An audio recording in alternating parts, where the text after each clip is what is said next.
Bonjour à tous, j'espère que vous allez bien. Alors aujourd'hui on se retrouve pour la troisième et dernière vidéo consacrée à Scream. Et on va parler des crimes qui ont été inspirés par Scream. Et il y en a eu plusieurs, à tel point que ça s'appelle la scriminalité. Donc oui, il y a carrément un nom pour ça. Et j'ai trouvé 7 ou 8 histoires. Sauf que j'ai peur que ça fasse trop brouillon dans la vidéo. Donc je me suis dit que j'allais peut-être vous mettre les principales. Sachant qu'il y en a où je sais pas vraiment si elles sont vraies parce qu'il y a beaucoup d'articles qui disent des choses différentes. Il y en a d'autres où je n'ai pas de nom, il y en a d'autres où je n'ai même pas de photo. Donc je pense que je vais vous mettre les plus complètes et je vous mettrai les liens en barre d'infos des autres affaires. Bon bref, je m'égare, donc on va commencer avec la vidéo. N'oubliez pas de vous abonner, de liker et de commenter en même temps. Et voilà.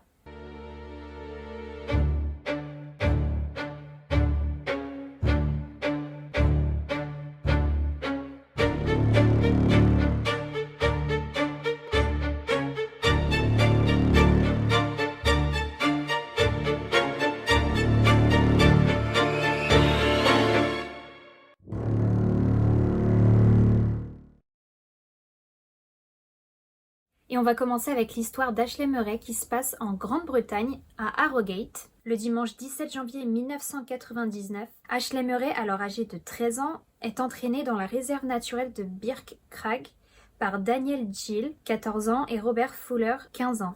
Il le poignarde à la tête et au dos à 18 reprises à l'aide d'un tournevis et d'un couteau avant de l'envelopper dans un sac poubelle et de le laisser pour mort. Il sera retrouvé à peu près 40 heures après l'accident par un voisin qui promenait son chien et il avait des engelures au niveau des mains et des pieds et souffrait d'hypothermie et il avait réussi à survivre autant de temps en buvant l'eau de la pluie qui tombait sur sa veste. Il sera vite emmené à l'hôpital et il restera 9 mois, donc presque un an, c'est énorme.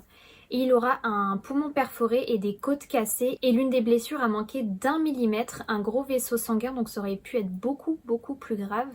Mais malheureusement, il restera quand même paralysé d'un côté. Par la suite, on apprendra que les deux adolescents avaient planifié ce meurtre depuis pas mal de temps. Et ils seront tous les deux appelés les Scream Attackers car ils ont tous les deux confirmé avoir regardé Scream avant l'attaque et les enquêteurs retrouveront même des dessins du masque de Ghostface. Ils seront aussi accusés de possession de drogue et aussi, tenez-vous bien, quelque chose qui m'a un peu étonnée, ils seront aussi accusés d'exposition à la magie noire dans leur domicile. Donc je ne savais même pas qu'on pouvait être accusé de ça. Je ne sais pas si c'est propre à la Grande-Bretagne, mais ils seront tous les deux condamnés à 6 ans de prison, mais n'en feront que 3. Donc c'est peu, mais j'imagine que c'est dû à leur âge. Et cette histoire aurait pu bien se terminer, mais malheureusement, Ashley Murray est mort à l'âge de 27 ans dans un accident de voiture. Le soir du vendredi 9 novembre 2001, à Gerpin en Belgique, Thierry Jaradin, 24 ans, appelle sa jeune voisine de 15 ans, Alison Gambier, pour qu'elle vienne lui apporter des cassettes vidéo qu'elle lui avait empruntées. Sauf que c'était un faux prétexte, étant donné qu'il voulait la voir pour lui avouer son amour. Sauf que ça s'est pas passé comme il le voulait parce que bon, elle était quand même jeune et lui il était un peu plus vieux, un peu majeur. Et Jaradin, fou de rage, part en furie dans la salle de bain et se change en Ghostface. Il avait la toge, le masque, avec le couteau qui allait avec. Hein. Il avait prévu le coup depuis plusieurs jours étant donné que le costume avait été acheté quelques semaines auparavant. Donc je pense que tout était calculé dans sa tête. Et du coup, il prend son couteau d'une quarantaine de centimètres. Il lui porte alors une trentaine de coups de couteau, notamment sur le côté gauche du corps. Et malheureusement, Alison est morte aux alentours de 21h10. Il avouait par la suite qu'il l'a pris dans ses bras, l'a mis sur le lit et lui a mis une rose entre les mains. Après avoir tué Alison, il a décidé d'aller chez un ami de son père pour se confier sur ce qu'il avait fait. Et cet ami s'est empressé d'appeler la police pour tout leur raconter. Et il sera reconnu coupable de ses actes et condamné à la réclusion à perpétuité. Et par la suite, il demandera une libération conditionnelle qui ne sera jamais acceptée, et heureusement.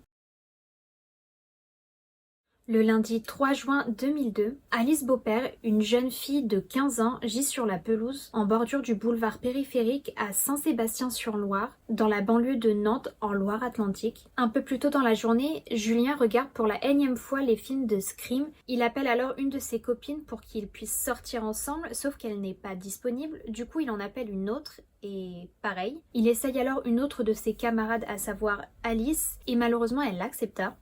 Il va alors chez elle, mais là, le père d'Alice lui demande de monter pour boire un verre. Enfin, un verre pas d'alcool, j'imagine, puisqu'il était mineur. Et faut savoir aussi que de base, Julien n'est pas un inconnu, étant donné que l'année d'avant, il avait été au Portugal avec cette dernière. Puis Julien propose à Alice de sortir pour se balader et papoter un peu. Et ils font une centaine de mètres et arrivent au niveau d'un bosquet près d'un parking. À un moment, elle l'interroge sur le contenu de son sac qu'il avait sur le dos, j'imagine.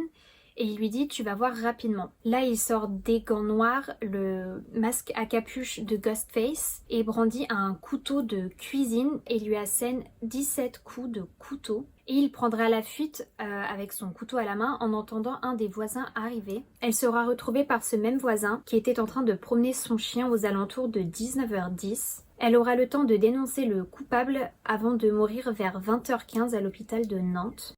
Il sera arrêté chez lui peu de temps après le meurtre et il avouait à la police que Scream était l'un de ses films préférés et qu'il avait commis ce crime pour, je cite, « tuer quelqu'un pour voir ce que ça faisait et j'avais l'obsession de vivre ce que vivaient les héros de Scream, j'avais envie de tuer comme eux ». Et d'après les enquêteurs, il était comme dans un monde virtuel. Il n'avait pas vraiment conscience de ce qu'il avait fait et c'était comme si en fait il était dans son propre film. Il sera soumis à plusieurs examens pour voir s'il avait une maladie mentale, mais ils n'ont rien trouvé. Et plusieurs experts psychiatres pensent qu'il souffre quand même de troubles psychiques et il sera condamné à 25 ans de prison. Et cette dernière affaire, qui est la plus connue, je pense, se passe en 2006 à Pocatello, en Idaho, aux États-Unis. Brian Draper et Tori Adamick, qui étaient tous deux âgés de 16 ans, étaient à Pocatello High School. Et de ce que j'ai compris, ils n'étaient pas vraiment populaires. Personne leur parlait réellement, ils étaient juste pas populaires. Et de ce que j'ai compris, ils étaient pas vraiment populaires, les gens ne leur adressaient pas vraiment la parole. Je pense pas qu'ils étaient vraiment considérés comme losers, mais ils étaient juste pas populaires. Mais Brian Draper souffrait pas mal de cette situation, il avait vraiment envie d'être populaire et d'être considéré comme cool, à tel point qu'il idolâtrait les coupables du massacre de Columbine.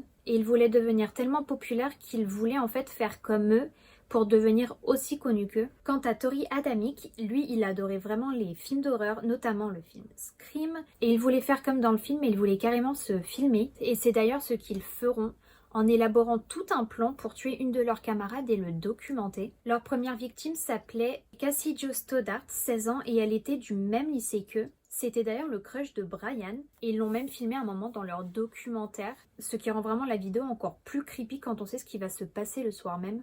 Et dans une autre vidéo, on entend Brian dire, je cite, « Aussi triste que cela puisse paraître, c'est notre amie, mais tu sais, nous devons tous faire des sacrifices. » Les garçons se sont dit qu'elle méritait de mourir, et d'après eux, Cassie était, je cite, « Elle est parfaite, donc elle doit mourir. » Et je vais vous mettre les quelques extraits vidéo qu'on peut voir sur internet et ça fait vraiment froid dans le dos parce que, en fait, quand tu les entends parler, t'as l'impression qu'ils parlent je sais pas, de quelqu'un qui n'est même pas humain,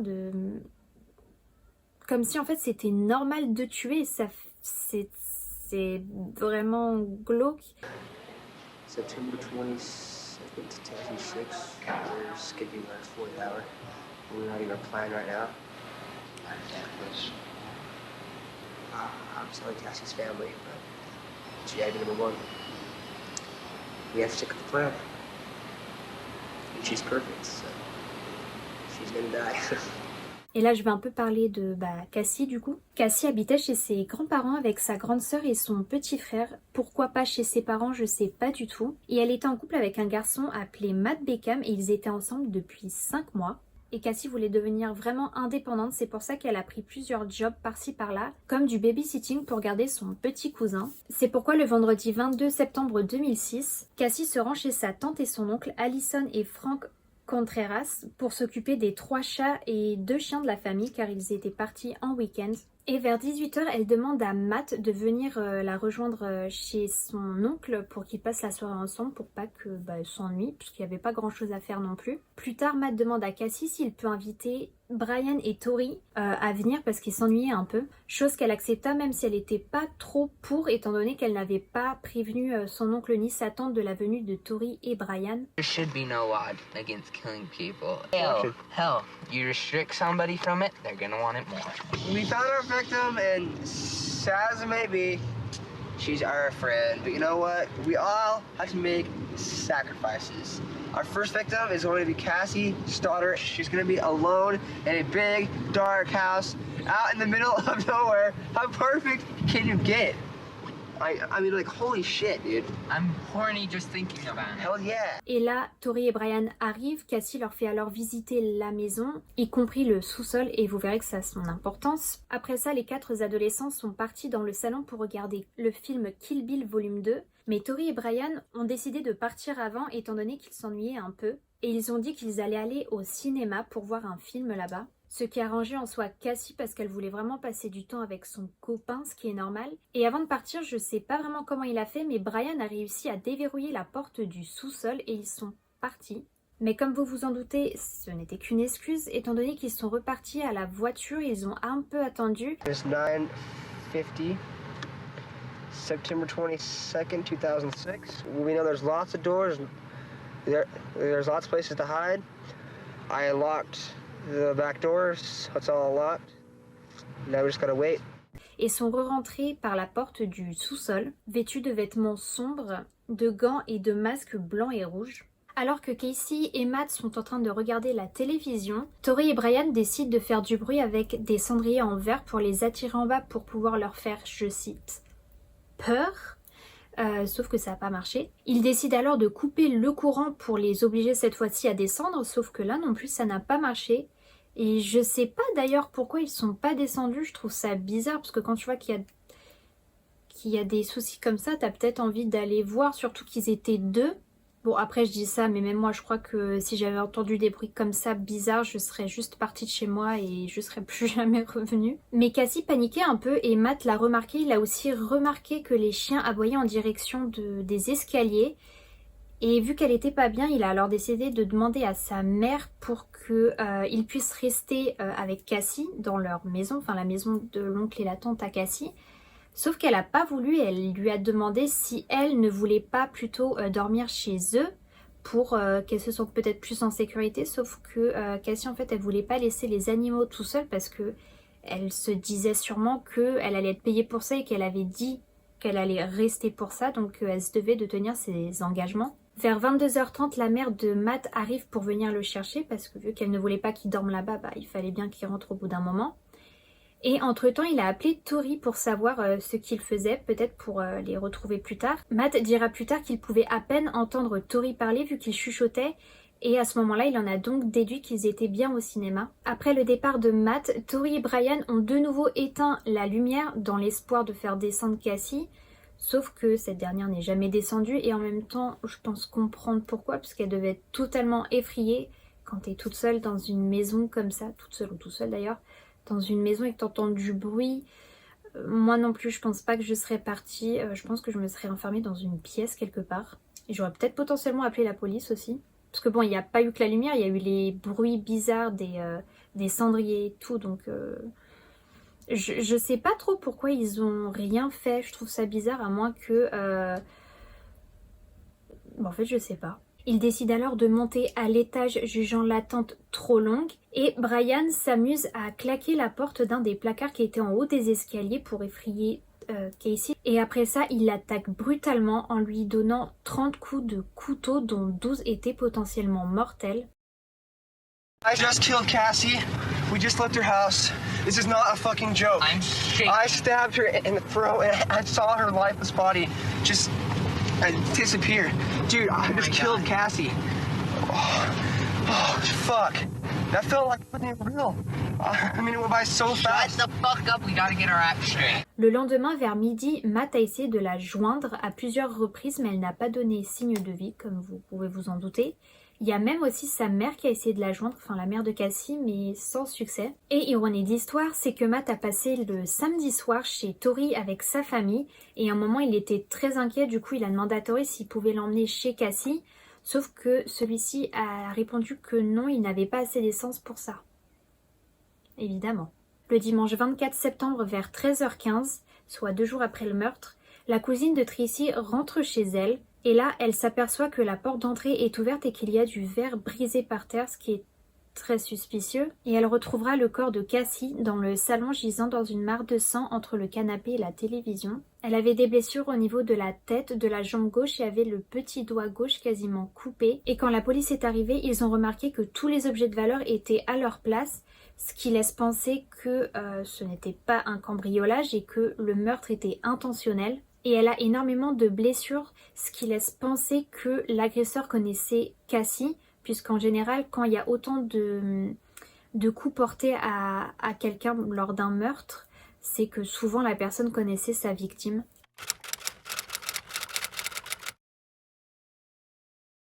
Durant l'interrogatoire, il mentionnera le fait que Tori et Brian ont passé eux aussi la soirée avec Cassie. Ils vont donc les interroger et lors de leur interrogatoire, ils diront avoir été au cinéma. Ils vont même montrer leur ticket qu'ils avaient acheté peu de temps après le meurtre. Et ils ont dit aux policiers qu'ils avaient été voir le film Pulse, mais quand les enquêteurs leur ont demandé de quoi parlait le film, quels acteurs étaient dedans, etc., ils n'ont pas su répondre en disant qu'ils ne s'en souvenaient plus parce que le film était soi-disant ennuyeux. Ce qui est assez étrange étant donné qu'on sait qu'ils sont vraiment passionnés de cinéma et qu'ils ont été voir le film la veille et d'autant plus qu'ils sont assez jeunes, donc je pense pas qu'ils aient autant de troubles de la mémoire que ça, hein, en plus les deux. Et c'est à ce moment-là que les policiers vont vraiment les suspecter. Ils s'accuseront mutuellement, mais Brian sera le premier à craquer. Au début, il a affirmé qu'il était seulement présent sur les lieux, mais qu'il n'a pas tué Cassie et que Tori était le seul meurtrier dans l'histoire. Mais plus tard, Brian admit que finalement il avait bien poignardé 2-3 fois parce qu'il avait peur que Tori se retourne contre lui et il l'aurait poignardé au niveau de la jambe. Mais Tori lui aurait dit « ça ne marche pas, elle doit mourir ». Et du coup, il aurait poignardé au niveau de la poitrine. Brian leur expliqua aussi qu'ils avaient enterré les preuves à Black Rock Canyon et Brian a accompagné les enquêteurs pour leur montrer où ils avaient enterré un sac poubelle en plastique bleu avec une chemise Calvin Klein qui avait des taches de sang de Cassie, une chaussette et un morceau de cordon noir, les masques et les couteaux qu'ils avaient utilisés pour le meurtre, etc. Ils avaient aussi essayé de brûler toutes les preuves, mais ça n'a été que partiellement calciné. Il y avait aussi des notes où ils avaient détaillé tout le plan du meurtre.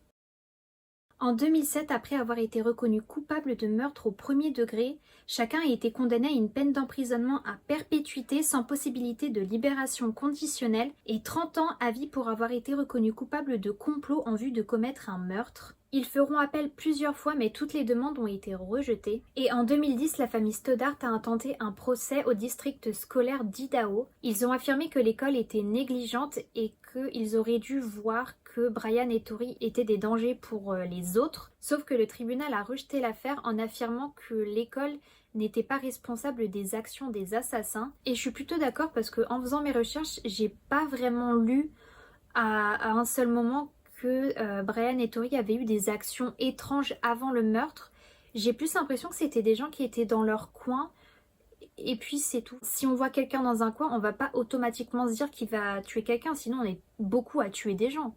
Après, je peux comprendre aussi la famille, c'est vrai que quand tu dis que c'est des gens qu'elle a côtoyés dans le lycée, tu dis que ça aurait peut-être pu être évité, mais là, a priori, j'ai pas trop l'impression. Et un documentaire est sorti sur Brian et Tori et dans ce documentaire on a vraiment l'impression que Brian s'en veut beaucoup plus que Tori. J'ai vraiment l'impression qu'ils avaient pas du tout les mêmes motivations. Il y a Brian lui qui voulait vraiment être connu, je pense qu'il en avait peut-être marre d'être un peu exclu, pas populaire, pas connu.